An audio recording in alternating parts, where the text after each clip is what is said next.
Okay, so stay một lúc này mà chẳng ngày nó nhưng mà vừa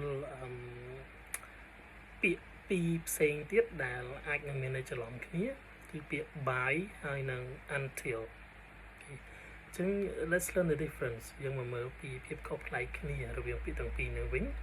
by means before or no longer than a time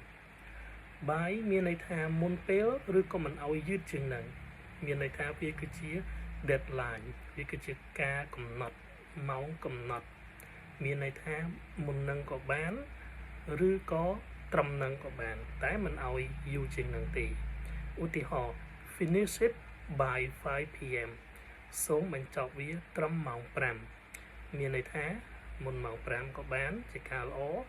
ហើយយូរបំផុតគឺត្រឹមម៉ោង5តែផុតម៉ោង5លែងយកឧទាហរណ៍ចឹងចុះសម្រាប់ការប្រកួតឯកសារមួយណាចំណុច until វិញគឺយើងអត់និយាយអំពីការកំណត់ទេគឺយើងនិយាយអំពីអំឡុងពេល up to a time រហូតដល់ពេលណាមួយខ្មែរយើងមានន័យថារហូតដល់អញ្ចឹងពាក្យ until នេះគឺយើងសំដៅទៅលើ duration មិនមែនជា deadline ទេ by សំដៅទៅលើ deadline ដែលមានន័យថាត្រឹមចំណែក until គឺយើងសំដៅទៅលើ duration ដែលមានន័យថា